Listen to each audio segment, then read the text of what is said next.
ਅੱਜ ਆਪਾਂ ਆਪਣੀ 10ਵੀਂ ਜਮਾਤ ਦੀ ਅੰਗਰੇਜ਼ੀ ਦਾ ਦੂਜਾ ਪਾਠ ਆ ਜਿਹੜਾ ਵੇਅਰ ਇਜ਼ ਸਾਇੰਸ ਟੇਕਿੰਗ ਅਸ ਉਹ ਪੜਾਂਗੇ।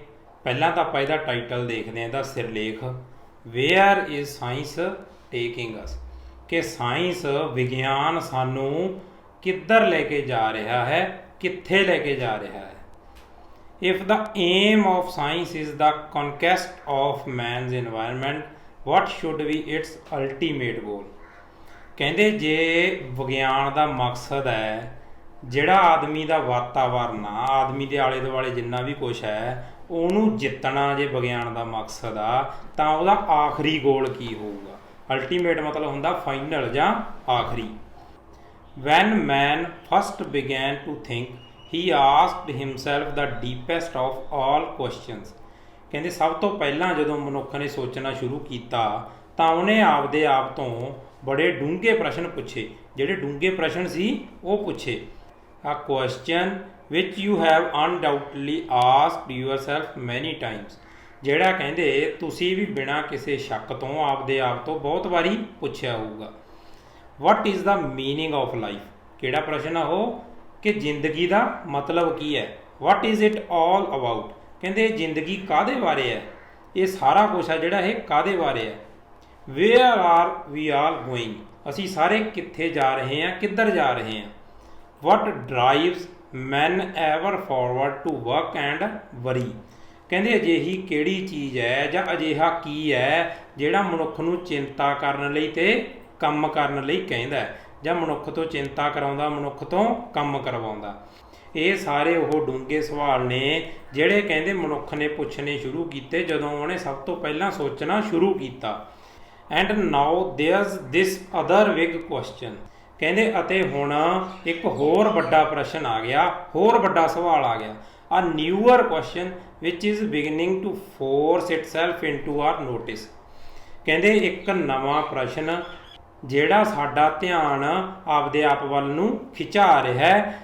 One that is not aegis old, ਕਹਿੰਦੇ ਇਹ ਪ੍ਰਸ਼ਨ ਆ ਜਿਹੜਾ ਇਹ ਸਦੀਆਂ ਪੁਰਾਣਾ ਨਹੀਂ ਹੈ, ਮਤਲਬ ਇੱਕ ਨਵਾਂ ਜੀ ਪ੍ਰਸ਼ਨ ਹੈ।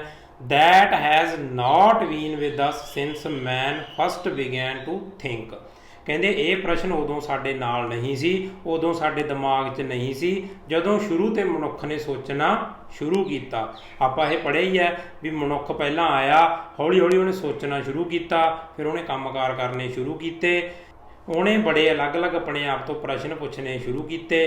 ਪਰ ਜਿਹੜਾ ਇਹ ਪ੍ਰਸ਼ਨ ਸੀ, ਇਹ ਪ੍ਰਸ਼ਨ ਉਦੋਂ ਨਹੀਂ ਪੁੱਛਿਆ ਜਾਂਦਾ ਸੀ, ਇਹ ਨਵਾਂ ਪ੍ਰਸ਼ਨ ਹੈ, ਇਹ ਹੁਣੇ ਪੈਦਾ ਹੋਇਆ। ਕਿਹੜਾ ਪ੍ਰਸ਼ਨ ਆ ਉਹ ਦੇਖਦੇ ਹਾਂ ਆਪਾਂ। ਇਟ ਇਜ਼, ਇਹ ਪ੍ਰਸ਼ਨ ਹੈ ਵੇਅਰ ਇਜ਼ ਸਾਇੰਸ ਟੇਕਿੰਗ ਅਸ, ਵਿਗਿਆਨ ਸਾਨੂੰ ਕਿੱਧਰ ਲੈ ਕੇ ਜਾ ਰਿਹਾ, ਸਾਇੰਸ ਸਾਨੂੰ ਕਿੱਥੇ ਲੈ ਕੇ ਜਾ ਰਹੀ ਹੈ। First, where is science taking us with regard to ethical and spiritual values. ਸਭ ਤੋਂ ਪਹਿਲਾਂ ਤਾਂ ਕਹਿੰਦੇ ਵਿਗਿਆਨ ਸਾਨੂੰ ਨੈਤਿਕ ਕਦਰਾਂ ਕੀਮਤਾਂ ਤੇ ਜਿਹੜੀਆਂ ਸਾਡੀਆਂ ਆਤਮਿਕ ਕਦਰਾਂ ਕੀਮਤਾਂ ਨੇ ਉਹਨਾਂ ਦੇ ਸੰਬੰਧ ਵਿੱਚ ਸਾਨੂੰ ਕਿੱਧਰ ਨੂੰ ਲੈ ਕੇ ਜਾ ਰਿਹਾ ਹੈ। We know what it is doing with regard to material things, for material things are its daily business। ਕਹਿੰਦੇ ਇਹ ਤਾਂ ਸਾਨੂੰ ਸਾਰਿਆਂ ਨੂੰ ਪਤਾ ਹੈ ਵੀ ਵਿਗਿਆਨ ਆ ਜਿਹੜਾ ਉਹ ਪਦਾਰਥਕ ਚੀਜ਼ਾਂ ਲਈ, ਭੌਤਿਕ ਚੀਜ਼ਾਂ ਲਈ ਕੀ ਕਰ ਰਿਹਾ ਹੈ, ਉਹਨਾਂ ਦੇ ਸੰਬੰਧ ਵਿੱਚ ਕੀ ਕੰਮ ਕਰ ਰਿਹਾ ਹੈ। ਭਾਵ ਉਹਨਾਂ 'ਤੇ ਖੋਜ ਕਰਨਾ ਜਾਂ ਉਹਨਾਂ 'ਤੇ ਕੰਮ ਕਰਨਾ ਤਾਂ ਉਹਦਾ ਨਿੱਤ ਦਾ ਕੰਮ ਹੈ। what is it doing with regard to non material things? ਪਰ ਕਹਿੰਦੇ ਇਹ ਜਿਹੜੀਆਂ ਸਾਡੀਆਂ ਨੌਨ ਮਟੀਰੀਅਲ ਥਿੰਗਸ ਨੇ ਉਹਨਾਂ ਦੇ ਸੰਬੰਧ ਵਿੱਚ ਕੀ ਕਰ ਰਿਹਾ ਹੈ। ਵਿਗਿਆਨ ਜਿਹੜੀਆਂ ਗੈਰ ਪਦਾਰਥਕ ਚੀਜ਼ਾਂ ਨੇ ਉਹਨਾਂ ਦੇ ਸੰਬੰਧ ਵਿੱਚ ਕੀ ਕਰ ਰਿਹਾ ਹੈ ਜਾਂ ਉਹਨਾਂ ਲਈ ਕੀ ਕਰ ਰਿਹਾ ਹੈ।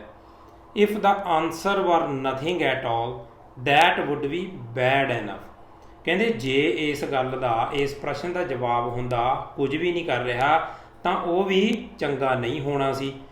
But the actual answer is less than nothing, ਕਹਿੰਦੇ ਜਿਹੜਾ ਅਸਲੀ ਉੱਤਰ ਹੈ ਉਹ ਤਾਂ ਕੁਝ ਵੀ ਨਹੀਂ ਕਰ ਰਿਹਾ ਤੋਂ ਵੀ ਘੱਟ ਹੈ।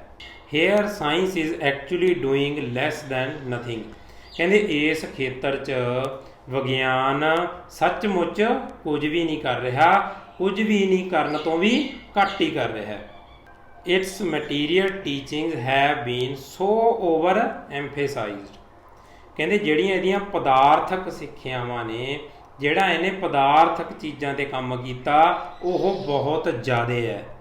That many people are floundering and wandering. ਕਹਿੰਦੇ ਇਹ ਇੰਨਾ ਜ਼ਿਆਦਾ ਹੈ ਕਿ ਬਹੁਤ ਸਾਰੇ ਲੋਕ ਭੰਬਲ ਭੂਸੇ 'ਚ ਪਏ ਹੋਏ ਨੇ, ਹੈਰਾਨ ਹੋਏ ਪਏ ਨੇ। ਫਲੰਡਰਿੰਗ ਮਤਲਬ ਹੁੰਦਾ ਭੰਬਲ ਭੂਸੇ 'ਚ ਪੈਣਾ, ਉਲਝ ਜਾਣਾ, ਤੇ ਵੰਡਰਿੰਗ ਮਤਲਬ ਹੁੰਦਾ ਹੈਰਾਨ ਹੋ ਜਾਣਾ। ਹੁਣ ਉਹ ਲੋਕ ਕਿਉਂ ਭੰਬਲ ਭੂਸੇ 'ਚ ਪਏ ਨੇ, ਕਿਉਂ ਹੈਰਾਨ ਹੋ ਰਹੇ ਨੇ? whether after all man is what a machine animated by forces over which he has no control। ਉਹ ਇਹ ਸੋਚ ਕੇ ਭੰਬਲ ਭੂਸੇ 'ਚ ਪਏ ਹੋਏ ਨੇ, ਹੈਰਾਨ ਹੋ ਰਹੇ ਨੇ ਕਿ ਮਨੁੱਖ ਕੇਵਲ ਇੱਕ ਮਸ਼ੀਨ ਬਣ ਕੇ ਰਹਿ ਗਿਆ ਜਿਹਨੂੰ ਬਾਹਰਲੀਆਂ ਤਾਕਤਾਂ ਨੇ ਉਹ ਚਲਾ ਰਹੀਆਂ ਨੇ, ਤੇ ਉਹ ਬਾਹਰਲੀ ਤਾਕਤਾਂ 'ਤੇ ਉਹਦਾ ਕੋਈ ਕੰਟਰੋਲ ਨਹੀਂ ਹੈਗਾ। ਮਤਲਬ ਉਹ ਤਾਕਤਾਂ ਉਹਦੇ ਵੱਸ 'ਚ ਵੀ ਨਹੀਂ ਹੈਗੀਆਂ, ਉਹ ਤਾਕਤਾਂ ਆਪਣੇ ਹੀ ਬਲ 'ਤੇ ਮਨੁੱਖ ਨੂੰ ਚਲਾ ਰਹੀਆਂ ਨੇ। ਹੁਣ ਇਹ ਜਿਹੜਾ ਸਾਰਾ ਪੈਰਾ ਗਾ ਇਹ ਬਹੁਤ ਜ਼ਿਆਦਾ ਇੰਪੋਰਟੈਂਟ ਆ। ਇਹ ਤੋਂ ਤੁਹਾਨੂੰ ਸਾਰਾ ਸਮਝ ਆ ਜਾਣਾ ਵੀ ਜਿਹੜਾ ਇਹ ਪਾਠ ਹੈ ਕਿਸ ਬਾਰੇ ਹੈ। ਸਭ ਤੋਂ ਪਹਿਲਾਂ ਤਾਂ ਆਪਾਂ ਗੱਲ ਕਰਦੇ ਹਾਂ ਵੀ ਮਟੀਰੀਅਲ ਤੇ ਨਾਨ ਮਟੀਰੀਅਲ ਚੀਜ਼ਾਂ 'ਚ ਕੀ ਫਰਕ ਹੈ। ਜਿਵੇਂ ਆਪਾਂ ਇਸ ਪੈਰੇ 'ਚ ਪੜ੍ਹਿਆ ਵੀ ਜਿਹੜਾ ਵਿਗਿਆਨ ਹੈ ਉਹ ਮਟੀਰੀਅਲ ਚੀਜ਼ਾਂ ਲਈ ਤਾਂ ਕੰਮ ਕਰ ਰਿਹਾ ਹੈ, ਪਰ ਨਾਨ ਮਟੀਰੀਅਲ ਚੀਜ਼ਾਂ ਲਈ ਕੰਮ ਨਹੀਂ ਕਰ ਰਿਹਾ। ਹੁਣ ਮਟੀਰੀਅਲ ਚੀਜ਼ਾਂ ਹੁੰਦੀਆਂ ਨੇ ਜਿਹੜੀਆਂ ਚੀਜ਼ਾਂ ਨੂੰ ਅਸੀਂ ਛੂਹ ਸਕਦੇ ਹਾਂ, ਦੇਖ ਸਕਦੇ ਹਾਂ, ਉਹ ਸਾਰੀਆਂ ਚੀਜ਼ਾਂ ਹੁੰਦੀਆਂ ਨੇ ਮਟੀਰੀਅਲ ਚੀਜ਼ਾਂ।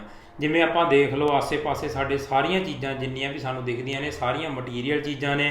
ਘਰ ਹੋ ਗਿਆ, ਕਾਰਾਂ ਹੋ ਗਈਆਂ, ਮੋਬਾਈਲ ਫੋਨ, ਟੀਵੀ, ਫਰਿੱਜ, ਹੋਰ ਜਿੰਨੀਆਂ ਵੀ ਚੀਜ਼ਾਂ ਨੇ ਸਾਡੇ ਸਾਹਮਣੇ ਨੇ ਉਹ ਸਾਰੀਆਂ ਮਟੀਰੀਅਲ ਚੀਜ਼ਾਂ ਨੇ। ਹੁਣ ਆਪਾਂ ਨੂੰ ਪਤਾ ਹੀ ਆ ਵਿਗਿਆਨ ਇਹਨਾਂ 'ਚ ਕਿੰਨਾ ਕੰਮ ਕਰ ਰਿਹਾ, ਕਿੰਨੀ ਤਰੱਕੀ ਕਰ ਰਿਹਾ। ਨਿੱਤ ਨਵੀਂ ਚੀਜ਼ ਆ ਜਾਂਦੀ ਆ, ਨਿੱਤ ਨਵਾਂ ਮੋਬਾਈਲ ਆ ਜਾਂਦਾ, ਨਿੱਤ ਨਵਾਂ ਟੈਲੀਵਿਜ਼ਨ ਆ ਜਾਂਦਾ, ਨਿੱਤ ਨਵਾਂ ਫਰਿੱਜ ਆ ਜਾਂਦਾ, ਨਵੇਂ ਤਰੀਕੇ ਨਾਲ ਘਰ ਬਣ ਰਹੇ ਨੇ। ਇਹ ਸਾਰੀਆਂ ਮਟੀਰੀਅਲ ਚੀਜ਼ਾਂ ਨੇ। ਉਹ ਕਹਿੰਦੇ ਸਾਇੰਸ ਇਹਨਾਂ 'ਤੇ ਤਾਂ ਬਹੁਤ ਜ਼ਿਆਦਾ ਕੰਮ ਕਰ ਰਿਹਾ ਹੈ। ਤੇ ਨਾਨ ਮਟੀਰੀਅਲ ਚੀਜ਼ਾਂ ਹੁੰਦੀਆਂ ਨੇ ਸਾਡੀਆਂ ਭਾਵਨਾਵਾਂ। ਉਹ ਸਾਰੀਆਂ ਚੀਜ਼ਾਂ ਜਿਹੜੀਆਂ ਅਸੀਂ ਮਹਿਸੂਸ ਹੀ ਕਰਦੇ ਹਾਂ, ਨਾ ਤਾਂ ਅਸੀਂ ਉਹਨਾਂ ਨੂੰ ਛੂਹ ਸਕਦੇ ਹਾਂ ਨਾ ਦੇਖ ਸਕਦੇ ਹਾਂ। ਇਹਨਾਂ 'ਚ ਹੋਰ ਵੀ ਜਿਵੇਂ ਕਹਿ ਲਓ ਆਪਾਂ, ਇਹਨਾਂ 'ਚ ਆ ਜਾਂਦੀ ਹੈ ਸਾਡੀ ਸੋਚ, ਸਾਡੇ ਵਿਚਾਰ, ਸਾਡਾ ਵਿਸ਼ਵਾਸ, ਸਮਾਜਿਕ ਕਦਰਾਂ ਕੀਮਤਾਂ ਜਾਂ ਸਾਡੀਆਂ ਆਤਮਿਕ ਕਦਰਾਂ ਕੀਮਤਾਂ। ਹੋਰ ਇਸ ਤਰ੍ਹਾਂ ਦੀਆਂ ਜਿੰਨੀਆਂ ਵੀ ਭਾਵਨਾਵਾਂ ਨੇ ਉਹ ਸਾਰੀਆਂ ਆ ਜਾਂਦੀਆਂ ਨਾਨ ਮਟੀਰੀਅਲ ਥਿੰਗਸ 'ਚ।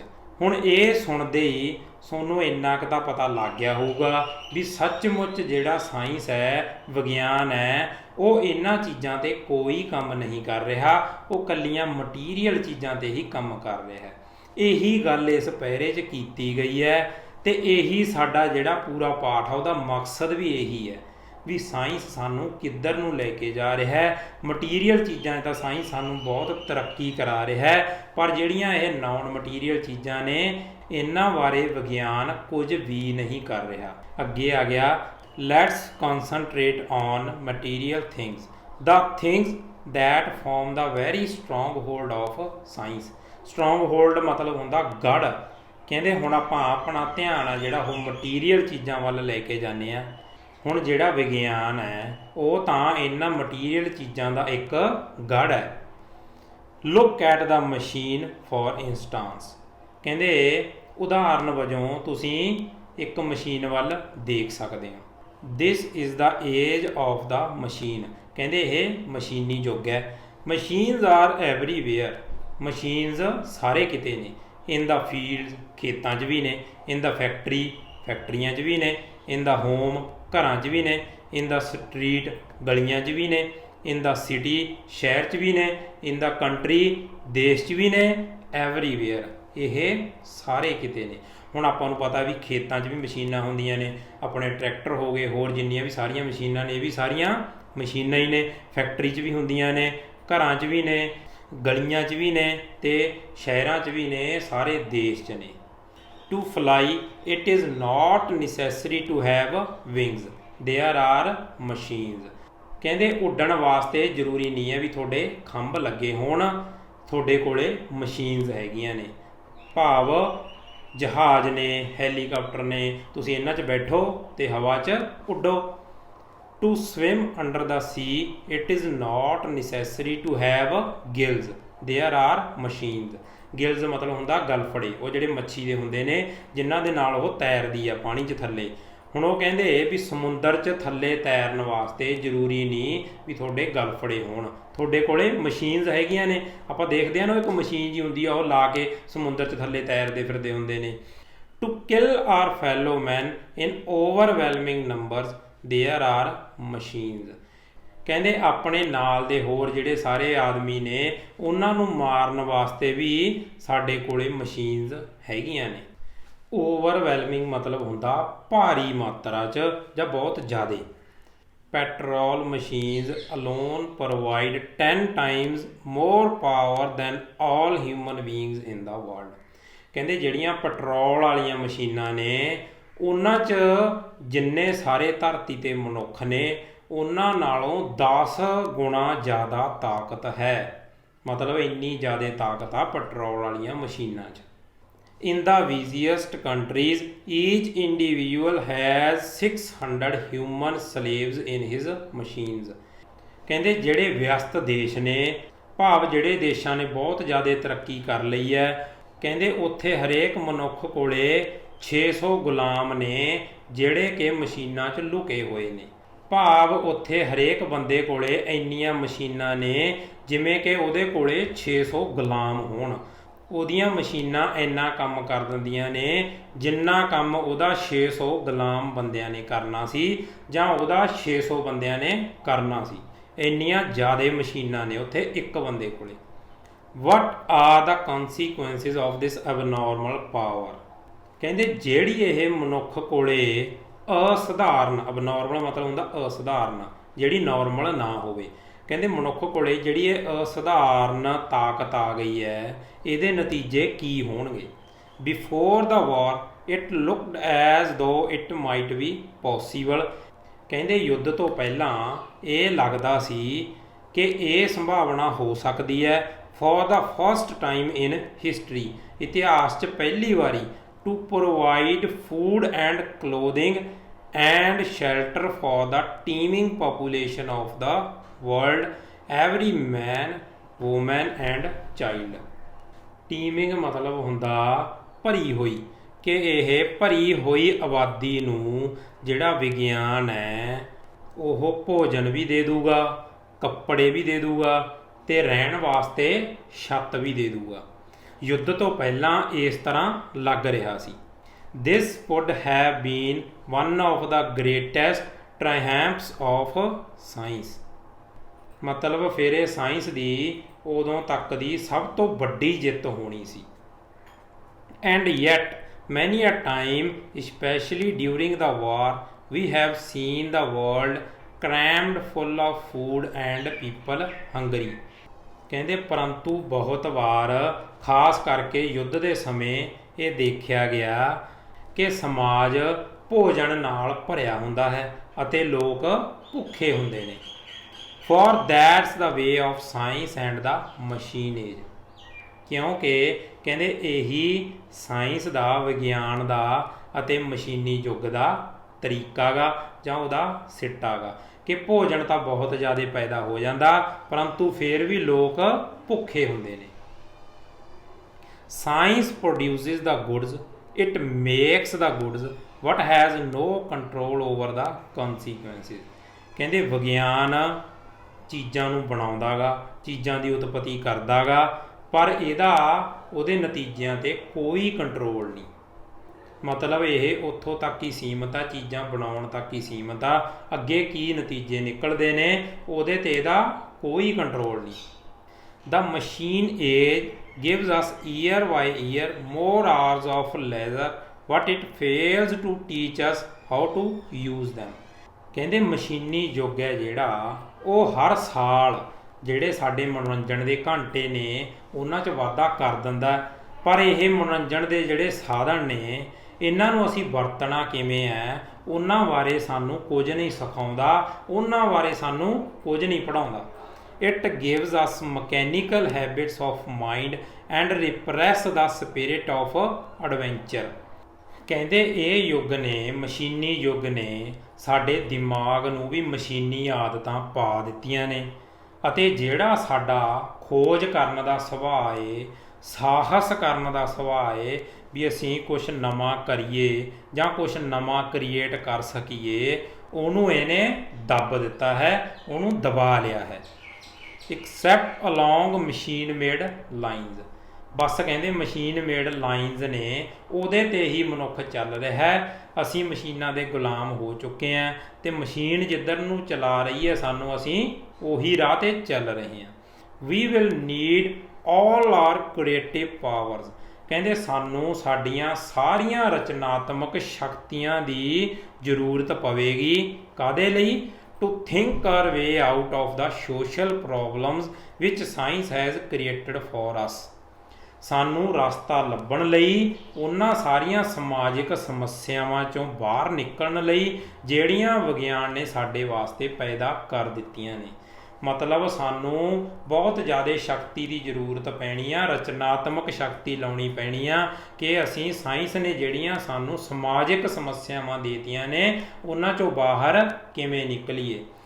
ਹੁਣ ਤੁਸੀਂ ਆਪ ਹੀ ਦੇਖ ਲਓ ਵੀ ਜਦੋਂ ਤਾਰ ਵਾਲੇ ਟੈਲੀਫੋਨ ਹੁੰਦੇ ਸੀ ਉਦੋਂ ਸਾਨੂੰ ਜਿੰਨੇ ਸਾਡੇ ਰਿਸ਼ਤੇਦਾਰ ਭੈਣ ਭਰਾ ਹੁੰਦੇ ਸੀ ਉਹਨਾਂ ਸਾਰਿਆਂ ਦੇ ਜਿਹੜੇ ਟੈਲੀਫੋਨਾਂ ਦੇ ਨੰਬਰ ਸੀ ਉਹ ਯਾਦ ਹੁੰਦੇ ਸੀ, ਸਾਡੇ ਦਿਮਾਗ 'ਚ ਹੁੰਦੇ ਸੀ। ਪਰ ਹੁਣ ਜਦੋਂ ਮੋਬਾਈਲ ਆ ਚੁੱਕਿਆ ਹੈ ਤਾਂ ਸਾਨੂੰ ਆਪਣੇ ਨਜ਼ਦੀਕੀਆਂ ਦੇ ਮੋਬਾਈਲ ਨੰਬਰ ਵੀ ਯਾਦ ਨਹੀਂ, ਕਿਉਂਕਿ ਸਾਨੂੰ ਆਦਤ ਪੈ ਚੁੱਕੀ ਹੈ ਮੋਬਾਈਲ ਨੰਬਰ ਸੇਵ ਕਰਨ ਦੀ ਅਤੇ ਆਪਾਂ ਉਹਦੇ ਵਿੱਚੋਂ ਹੀ ਕੱਢ ਲੈਂਦੇ ਹਾਂ ਜਦੋਂ ਸਾਨੂੰ ਲੋੜ ਪਵੇ। ਸਾਨੂੰ ਇਹ ਇੱਕ ਮਸ਼ੀਨੀ ਆਦਤ ਪੈ ਚੁੱਕੀ ਹੈ, ਦਿਮਾਗ 'ਤੇ ਆਪਾਂ ਬੋਝ ਪਾਉਂਦੇ ਨਹੀਂ, ਆਪਾਂ ਆਪਣਾ ਦਿਮਾਗ ਚਲਾਉਂਦੇ ਨਹੀਂ, ਬਸ ਆਪਾਂ ਉਹ ਸਾਰਾ ਕੰਮ ਮਸ਼ੀਨ ਤੋਂ ਹੀ ਕਰਾ ਰਹੇ ਹਾਂ। ਹੋਰ ਵੀ ਅਜਿਹੀਆਂ ਪਤਾ ਨਹੀਂ ਕਿੰਨੀਆਂ ਕੁ ਉਦਾਹਰਨਾਂ ਨੇ ਜਿਸ 'ਚ ਆਪਾਂ ਮਸ਼ੀਨ ਦੇ ਗੁਲਾਮ ਹੋ ਚੁੱਕੇ ਹਾਂ, ਆਪਾਂ ਆਪਦਾ ਦਿਮਾਗ ਨਹੀਂ ਚਲਾ ਰਹੇ, ਆਪਣੀ ਜਿਹੜੀ ਕੁਝ ਕ੍ਰੀਏਟ ਕਰਨ ਦੀ ਸਮਰੱਥਾ ਗਈ ਉਹਨੂੰ ਦੱਬ ਰਹੇ ਹਾਂ। It is science that has given us the unexpected redistribution of the age groups, ਕਹਿੰਦੇ ਇਹ ਵਿਗਿਆਨ ਹੀ ਹੈ ਜਿਹਨੇ ਜਿਹੜੇ ਸਾਡੇ ਏਜ ਗਰੁੱਪਸ ਹੁੰਦੇ ਨੇ ਉਹਨਾਂ ਦੀ ਵੰਡ ਨੂੰ ਖਰਾਬ ਕਰਤਾ। ਕਿਵੇਂ ਕਰਤਾ ਉਹ ਆਪਾਂ ਅੱਗੇ ਪੜ੍ਹਦੇ ਹਾਂ। Almost every year some modern drug adds a little more to the average span of life, ਕਹਿੰਦੇ ਹਰੇਕ ਸਾਲ ਕੋਈ ਨਾ ਕੋਈ ਅਜਿਹੀ ਨਵੀਂ ਦਵਾਈ ਆ ਜਾਂਦੀ ਆ ਜਿਹੜੀ ਸਾਡੀ ਉਮਰ ਵਧਾ ਦਿੰਦੀ ਆ, ਸਾਡੀ ਉਮਰ 'ਚ ਵਾਧਾ ਕਰ ਦਿੰਦੀ ਆ। ਅਨਟਿਲ ਦਾ ਅਪਰ ਗਰੁੱਪ ਇਜ਼ ਓਵਰ ਕਰਾਊਡਡ, ਅਤੇ ਜਿਹੜਾ ਅਪਰ ਗਰੁੱਪ ਆ ਮਤਲਬ ਜਿਹੜੇ ਬਜ਼ੁਰਗ ਨੇ ਉਹ ਬਹੁਤ ਜ਼ਿਆਦਾ ਵੱਧ ਰਹੇ ਨੇ। ਹੁਣ ਆਪਾਂ ਦੇਖ ਲਓ, ਹੁਣ ਜਦੋਂ ਹਰ ਸਾਲ ਵਿਗਿਆਨ ਇਹ ਨਵੀਂ ਦਵਾਈ ਲੈ ਕੇ ਆਈ ਜਾਵੇ ਵੀ ਮਨੁੱਖ ਦੀ ਉਮਰ ਵਧੀ ਜਾਵੇ, ਉਹ 2-4 ਸਾਲ ਹੋਰ ਵੱਧ ਜਾਈ ਜਾਵੇ, ਤਾਂ ਐਂ ਕਰਾਂਗੇ ਤਾਂ ਸਾਰੇ ਬਜ਼ੁਰਗ ਹੀ ਇਕੱਠੇ ਹੋਈ ਜਾਣਗੇ ਅਤੇ ਜਿਹੜਾ ਬਜ਼ੁਰਗਾਂ ਵਾਲਾ ਏਜ ਗਰੁੱਪ ਆ ਉਹ ਬਹੁਤ ਜ਼ਿਆਦਾ ਵੱਧ ਜੂਗਾ। In the United States for instance there are already 9 million people over the age of 60, ਉਦਾਹਰਨ ਦਿੱਤੀ ਆ ਅਮਰੀਕਾ ਦੀ, ਯੂਨਾਈਟਿਡ ਸਟੇਟਸ ਦੀ। ਕਹਿੰਦੇ ਯੂਨਾਈਟਿਡ ਸਟੇਟਸ 'ਚ ਹੁਣ ਤੱਕ 90 ਲੱਖ ਤੋਂ ਵੱਧ ਲੋਕ ਨੇ ਜਿਹੜੇ 60 ਸਾਲ ਤੋਂ ਉੱਤੇ ਦੇ ਨੇ। ਦਿਸ ਟਾਕ ਵਾਜ਼ ਡਿਲੀਵਰਡ ਅਰਾਊਂਡ ਦਾ 1950s, ਕਹਿੰਦੇ ਇਹ ਗੱਲ 1950 ਦੀ ਹੈ, ਇਹ ਗੱਲ 1950 ਦੀ ਹੋ ਰਹੀ ਹੈ। ਇਨ 15 years time this number will reach the astonishing figure of 45 million, ਕਹਿੰਦੇ 15 ਸਾਲਾਂ ਦੇ ਵਿੱਚ ਇਹ ਅਨੁਮਾਨ ਲਗਾਇਆ ਜਾ ਰਿਹਾ ਹੈ ਕਿ ਉੱਥੇ 60 ਸਾਲ ਤੋਂ ਉੱਤੇ ਦੇ ਜਿਹੜੇ ਲੋਕ ਨੇ ਉਹ 450 ਲੱਖ ਹੋ ਜਾਣਗੇ, ਮਤਲਬ 4 ਕਰੋੜ 50 ਲੱਖ ਹੋ ਜਾਣਗੇ। Who is to keep them? It will need some readjustment, ਹੁਣ ਕਹਿੰਦੇ ਉਹਨਾਂ ਸਾਰੇ ਲੋਕਾਂ ਨੂੰ ਰੱਖੂਗਾ ਕੌਣ, ਬਜ਼ੁਰਗਾਂ ਨੂੰ ਉਹਨਾਂ ਸਾਰਿਆਂ ਨੂੰ ਸਾਂਭੂਗਾ ਕੌਣ? ਇਟ ਵਿਲ ਨੀਡ ਸਮ ਰੀਐਡਜਸਟਮੈਂਟ, ਕਹਿੰਦੇ ਰੀਐਡਜਸਟਮੈਂਟ ਕਰਨ ਦੀ ਜ਼ਰੂਰਤ ਪਵੇਗੀ। ਮਤਲਬ ਇਹ ਵੀ ਇੱਕ ਸਵਾਲ ਉੱਠਦਾ ਕਿ ਬਜ਼ੁਰਗ ਇੰਨੇ ਜ਼ਿਆਦਾ ਹੋਈ ਜਾਣਗੇ ਤਾਂ ਉਹਨਾਂ ਨੂੰ ਸਾਂਭੂਗਾ ਕੌਣ? And so science goes on raising it's problems, ਅਤੇ ਕਹਿੰਦੇ ਇਸ ਤਰੀਕੇ ਦੇ ਨਾਲ ਹੀ ਵਿਗਿਆਨ ਜਿਹੜੀਆਂ ਸਮਾਜਿਕ ਸਮੱਸਿਆਵਾਂ ਨੇ ਉਹਨਾਂ ਨੂੰ ਵਧਾਉਂਦਾ ਜਾ ਰਿਹਾ ਹੈ। Compared with R fundamental question what is life, these problems may seem to be of less importance but they are not really so, ਕਹਿੰਦੇ ਜੇ ਆਪਾਂ ਇਹ ਆਪਣੀਆਂ ਸਮੱਸਿਆਵਾਂ ਨੂੰ ਆਪਣਾ ਜਿਹੜਾ ਉਹ ਪ੍ਰਸ਼ਨ ਸੀਗਾ ਵੀ ਵਾਟ ਇਜ਼ ਲਾਈਫ, ਜ਼ਿੰਦਗੀ ਕੀ ਹੈ, ਉਹਦੇ ਨਾਲ ਆਪਾਂ ਇਹਨਾਂ ਦੀ ਸਮੱਸਿਆਵਾਂ ਦੀ ਤੁਲਨਾ ਕਰੀਏ ਤਾਂ ਇਹ ਇੰਨੀਆਂ ਸਾਨੂੰ ਮਹੱਤਵਪੂਰਨ ਨਹੀਂ ਲੱਗਣਗੀਆਂ। ਸਾਨੂੰ ਲੱਗੂਗਾ ਇਹ ਕੋਈ ਖਾਸ ਨਹੀਂ ਹੈਗੀਆਂ, ਪਰ ਅਜਿਹਾ ਨਹੀਂ ਹੈ। ਅਸਲ ਦੇ ਵਿੱਚ ਇਹ ਜਿਹੜੀਆਂ ਸਮੱਸਿਆਵਾਂ ਨੇ ਇਹ ਬਹੁਤ ਖਾਸ ਨੇ, ਇਹ ਵੀ ਬਹੁਤ ਜ਼ਿਆਦਾ ਮਹੱਤਵਪੂਰਨ ਨੇ। What is happening is that science is creating problems faster than they can be solved। ਹੁਣ ਕਹਿੰਦੇ ਅਸਲ 'ਚ ਹੋ ਕੀ ਰਿਹਾ ਹੈ, ਅਸਲ 'ਚ ਸਮੱਸਿਆ ਜਿਹੜੀ ਉਹ ਕੀ ਹੈ। ਕਹਿੰਦੇ ਜਿਹੜਾ ਵਿਗਿਆਨ ਹੈ ਉਹ ਸਮੱਸਿਆਵਾਂ ਨੂੰ ਇੰਨੀ ਤੇਜ਼ੀ ਨਾਲ ਬਣਾ ਰਿਹਾ ਹੈ ਜਿੰਨੀ ਤੇਜ਼ੀ ਨਾਲ ਆਪਾਂ ਉਹਨਾਂ ਨੂੰ ਹੱਲ ਵੀ ਨਹੀਂ ਕਰ ਸਕਦੇ। ਮਤਲਬ ਆਪਾਂ ਸਮੱਸਿਆਵਾਂ ਪੁਰਾਣੀਆਂ ਹੀ ਆ ਜਿਹੜੀਆਂ ਉਹ ਹਜੇ ਹੱਲ ਕਰੀਆਂ ਨਹੀਂ ਹੁੰਦੀਆਂ, ਨਵੀਆਂ ਸਮੱਸਿਆਵਾਂ ਹੋਰ ਆ ਜਾਂਦੀਆਂ ਨੇ। Man is struggling in a sort of vicious circle। vicious ਮਤਲਬ ਹੁੰਦਾ ਭੈੜਾ। ਕਹਿੰਦੇ ਮਨੁੱਖ ਇੱਕ ਬਹੁਤ ਹੀ ਭੈੜੇ ਚੱਕਰ 'ਚ ਸੰਘਰਸ਼ ਕਰ ਰਿਹਾ ਹੈ। always striving to catch up and never getting nearer। striving ਮਤਲਬ ਹੁੰਦਾ ਕੋਸ਼ਿਸ਼ ਕਰ ਰਿਹਾ। ਹੁਣ ਉਹ ਕਹਿੰਦੇ ਮਨੁੱਖ ਕੋਸ਼ਿਸ਼ ਕਰ ਰਿਹਾ ਹੈ ਵੀ ਜਿਹੜਾ ਇਹ ਚੱਕਰ ਹੈ ਇਹ 'ਚੋਂ ਬਾਹਰ ਆ ਸਕੇ ਤੇ ਜਿਹੜੀਆਂ ਸਮੱਸਿਆਵਾਂ ਨੇ ਉਹਨਾਂ ਦਾ ਹੱਲ ਲੱਭ ਸਕੇ। and there are no signs that the glut of discoveries is coming to an end। ਅਤੇ ਕਹਿੰਦੇ ਅਜਿਹਾ ਸਾਨੂੰ ਕੋਈ ਸੰਕੇਤ ਨਹੀਂ ਮਿਲ ਰਿਹਾ ਕਿ ਜਿਹੜੀਆਂ ਇਹ ਇੰਨੀਆਂ ਜ਼ਿਆਦਾ ਖੋਜਾਂ ਹੋ ਰਹੀਆਂ ਨੇ ਉਹ ਘਟਣਗੀਆਂ ਜਾਂ ਉਹ ਆਪਣੇ ਅੰਤ ਵੱਲ ਜਾ ਰਹੀਆਂ ਨੇ, ਵੀ ਉਹ ਖਤਮ ਹੋ ਜਾਣਗੀਆਂ। ਹੁਣ ਜਿਹੜਾ ਆਪਾਂ ਇਹ ਪਹਿਲਾ ਭਾਗ ਪੜ੍ਹਿਆ ਇਹਦਾ ਸਾਰ ਹੈ ਵੀ ਵਿਗਿਆਨ ਪਦਾਰਥਕ ਚੀਜ਼ਾਂ ਦੀਆਂ ਖੋਜਾਂ ਤਾਂ ਬਹੁਤ ਕਰਦਾ ਹੈ, ਪਰ ਉਹ ਖੋਜਾਂ ਦੇ ਨਤੀਜੇ ਕੀ ਨਿਕਲਦੇ ਨੇ ਇਹਦੇ ਤੇ ਉਸ ਦਾ ਕੋਈ ਕੰਟਰੋਲ ਨਹੀਂ। ਉਦਾਹਰਨ ਆਪਾਂ ਲੈ ਲੈਂਦੇ ਹਾਂ ਵੀ ਵਿਗਿਆਨ ਨੇ ਖੋਜ ਕੀਤੀ ਮੋਬਾਈਲ ਦੀ, ਪਰ ਮੋਬਾਈਲ ਦੀ ਜਿਹੜੀ ਵਰਤੋਂ ਆ ਉਹ ਕਿਵੇਂ ਹੋ ਰਹੀ ਆ ਜਾਂ ਉਹਦੀ ਵਰਤੋਂ ਕੌਣ ਕਰ ਰਿਹਾ, ਕਿਵੇਂ ਕਰ ਰਿਹਾ, ਉਹ ਖੋਜ ਦਾ ਨਤੀਜਾ ਕੀ ਨਿਕਲਿਆ, ਇਹਦੇ ਤੇ ਸਾਇੰਸ ਦਾ ਕੋਈ ਕੰਟਰੋਲ ਨਹੀਂ। ਨਾ ਹੀ ਸਾਇੰਸ ਦਾ ਇਸ ਚੀਜ਼ ਤੇ ਕੰਟਰੋਲ ਹੈ ਵੀ ਉਹ ਮਨੁੱਖਾਂ ਨੂੰ ਦੱਸ ਸਕੇ ਵੀ ਮੋਬਾਈਲ ਨੂੰ ਕਿਵੇਂ ਵਰਤਣਾ, ਕਿਉਂਕਿ ਬੜੀ ਥਾਵਾਂ ਤੇ ਆਪਾਂ ਦੇਖਦੇ ਹਾਂ ਵੀ ਮੋਬਾਈਲ ਦੀ ਗਲਤ ਵਰਤੋਂ ਵੀ ਹੋ ਜਾਂਦੀ ਆ। ਕਈ ਜਿਹੜੇ ਵਿਦਿਆਰਥੀ ਨੇ ਉਹ ਵੀ ਮੋਬਾਈਲ ਤੇ ਦਿਨ ਰਾਤ ਲੱਗੇ ਰਹਿੰਦੇ ਨੇ ਤੇ ਆਪਣਾ ਜਿਹੜਾ ਕੀਮਤੀ ਸਮਾਂ ਉਹ ਵਿਅਰਥ ਗਵਾ ਦਿੰਦੇ ਨੇ ਤੇ ਇਹਨੂੰ ਜ਼ਿਆਦਾ ਦੇਖਣ ਨਾਲ ਉਹਨਾਂ ਦੀਆਂ ਅੱਖਾਂ ਤੇ ਵੀ ਬੁਰਾ ਅਸਰ ਪੈਂਦਾ। ਹੁਣ ਵਿਗਿਆਨ ਨੇ ਇਹ ਮੋਬਾਈਲ ਦੀ ਖੋਜ ਤਾਂ ਕਰਤੀ, ਪਰ ਅੱਗੇ ਜਿਹੜੇ ਇਹਦੇ ਨਤੀਜੇ ਨਿਕਲੇ ਉਹ ਤੇ ਵਿਗਿਆਨ ਦਾ ਕੋਈ ਕਾਬੂ ਨਹੀਂ, ਕੋਈ ਕੰਟਰੋਲ ਨਹੀਂ। ਇਹ ਸੀ ਆਪਣਾ ਪਹਿਲਾ ਭਾਗ ਤੇ ਦੂਜਾ ਭਾਗ ਆਪਾਂ ਅਗਲੀ ਵੀਡੀਓ 'ਚ ਕਰਾਂਗੇ।